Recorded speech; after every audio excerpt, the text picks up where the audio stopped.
Hello, honeys, and welcome back to the third episode of the Beesness.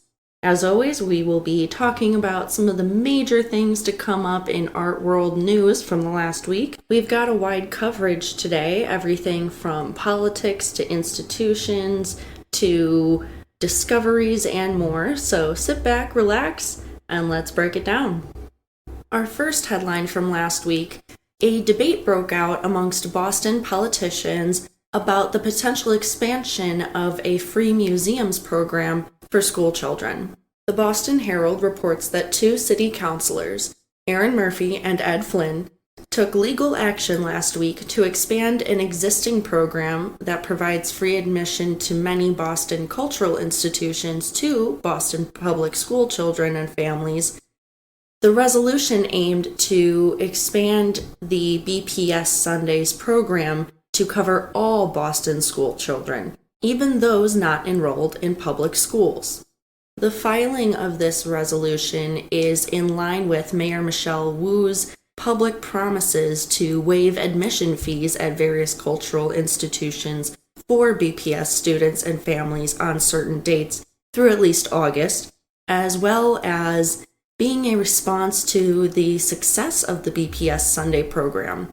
More than 2,500 families have attended Boston's art as well as science museums, zoos and aquariums, and the local children's museum as a result of it.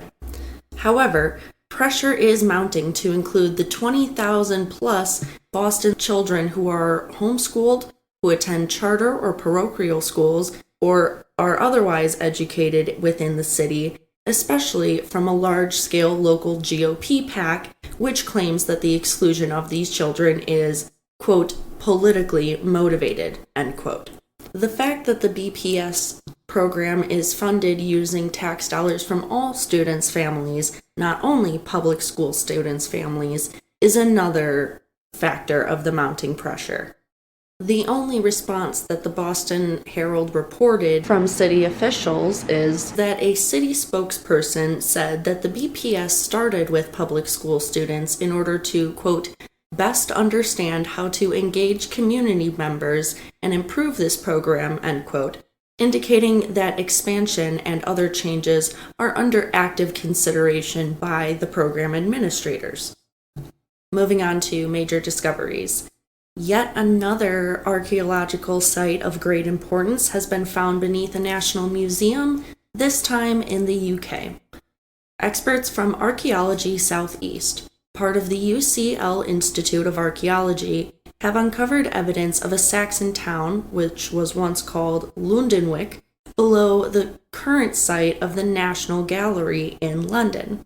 And of course, we care about this because it proves that the urban center of Saxon-era London extended much further west than previously estimated, and that fact affects the understanding that we have of the town's changes and its footprint across time, from its start as a walled Roman city called Londinium, abandoned in the 5th century, to that shift west when it was called Lundenwic, which was a waterfront trading center, and eventually to the footprint of London that we know pretty much from the Renaissance and beyond.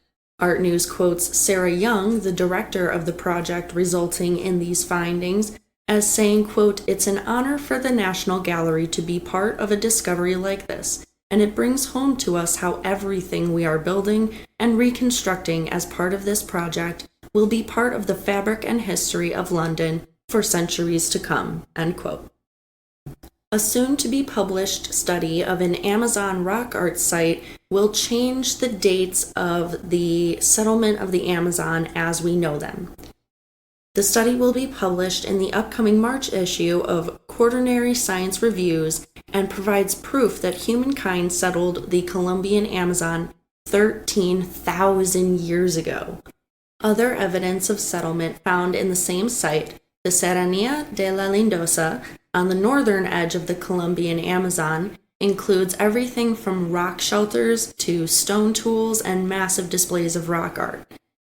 Additionally, soil sample components indicate not only food that was prepared and consumed, but also animal bones, plant remains, and ochres. The study will provide further insight into how the area was used, not only once it was settled, but in the instances in time without occupation as well, some of which lasted more than a millennium. Pretty sure we can all think of some good reasons why this would matter, but in case you're struggling, Live Science reports that Mark Robinson, who is an associate professor of archaeology at the University of Exeter in the UK, said, quote, "The peopling of South America represents one of the great migrations of human history, but their arrival into the Amazon biome has been little understood. Our recent excavations, however, help to fill this gap, not only dating their arrival to much earlier than previously understood, but also providing novel insights into their lives and historical trajectories during the Holocene," end quote. The Holocene is the period following the last ice age, which began 11,700 years ago. A Russian auctioneer house was at the center of media controversy last week when it sold a painting that is believed to have been stolen from a Ukrainian museum. Public notice of the controversial sale of the work was raised by a tweet from Gyundez Mamedov, the former Deputy Prosecutor General of Ukraine. The work in question is Moonlit Night by Ivan Ivazovsky, and the sale occurred February 18th at the Moscow auction house. The work was sold for $1 million, but the painting was allegedly previously stolen by a group of Russian retired servicemen while it was on loan to the Simferopol Arts Museum in Crimea in 2014, before the current Ukrainian-Russian war really exploded. The controversy is centered on whether this is the canvas that was stolen from the Simferopol while on loan from a different regional Ukrainian history museum, the Mariupol Museum of Local Lore, or if it is, as claimed by the auction house, simply a work by the same artist with the same title, and what the sale would mean in either case. Tensions are understandably high in this debate, said Lydia Zeininger, executive director of the Ukrainian Institute of America, to Art News. Putting the artwork up for public auction is an affront to international rules of order, a flagrant violation of UNESCO's laws protecting stolen art, and further clear evidence of Russia's genocidal campaign to destroy Ukraine's cultural heritage, end quote. The auction house has dismissed these claims as a simple coincidence of names. It argues, quote, "The painting it sold dates from 1878, depicts Constantinople, and was acquired in Sweden at the Stockholm's Auktionsverk in 2008, whereas the other dates from 1882, depicts the Black Sea coast near Theodosia, and remains in the Simferopol Museum of Arts," end quote. If it is the allegedly stolen Ivazovsky, this would be the cherry on top of Russia's documented total plundering of Ukrainian art and artifacts, plus the destruction of at least one museum since the start of the invasion 2 years ago. This is significant because, as the New York Times reported in 2023, quote, "International art experts say the plundering may be the single biggest collective art heist since the Nazis pillaged Europe in World War II," end quote. A bit of good news and relief for NOLA natives, one of Banksy's few remaining works on walls from the lower Ninth Ward across the city to Uptown, done in 2008, is indeed safe. Though the site of it, a townhouse wall on the corner of Clio and Carondelet Streets, has been painted the same pink as the rest of the building's facade. That is because the owner of the building, Michael Hain, brought in the preservationist and architect Mark Rabinowitz to remove, pack, and ship the work to be professionally restored by Evergreen's Architectural Arts in New York City.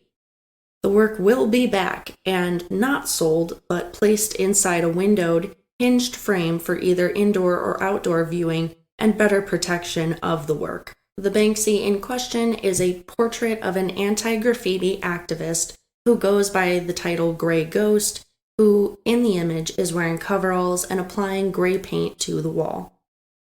Actor Seth Rogen officially announced last week that he will launch a ceramic-based reality TV show. Says Art News, quote, "The patron saint of pots will serve as an executive producer and guest judge on the Great Canadian Pottery Throwdown," end quote. Rogen originally got into ceramics because of his wife, Lauren Miller, during the pandemic, but has committed to the craft to the point that, according to both Robert Silverman, director, and Uri Potkonen, owner of major famed ceramic studios in New York, each say that he's got talent. The show will serve as a British counterpart to the American Great Pottery Throwdown, a competition of progressively difficult pottery challenges performed by diverse but amateur potters. The show will be hosted by Jennifer Robinson, aka Jocelyn Schitt, and the judges will be Brendan Tang and Natalie Waddell. History and theater nerds, get ready to add to your bucket list because an ancient Greek theater has reopened. That's right, Cassiope, built in the 3rd century BCE in Epirus, Greece, recently finished renovations and opened to the public once again with a capacity of 6,000 spectators. Could you imagine that? Seeing something in an ancient Greek theater, like an actual ancient Greek theater. Oh my god. It overlooks the neighboring peninsula, gulfs, island, mountains, and according to the Greek reporter was, quote, massively damaged by Roman forces in 168 through 167 BCE, end quote, and, quote, abandoned in 31 BCE when remaining inhabitants resettled to Nicopolis, the region's new capital, end quote. The restoration was made possible by the 2016 launch of a crowdfunding campaign organized by the nonprofit organization Diazoma, as well as the National Bank of Greece. We also had some big headlines come out of the institutional side of the arts world. First, the New Mexico State University at Las Cruces will digitize its Mexican retablos art collection. Retablos are, by the NMSU's definition, religious images painted on tin plates and other found materials that depict religious narratives of hope and suffering. They have roots in or very strong influences from the 16th through 18th century European and Mexican arts. KFOX TV reports that NMSU's Office of Research, Creativity, and Economic Development will fund the digitization of over 2,000 objects in the Margie and Bobby Rankin Retablo Gallery, which is located on campus. This is exciting because it's a giant-scale project and will also reportedly form the largest U.S. public collection of its kind.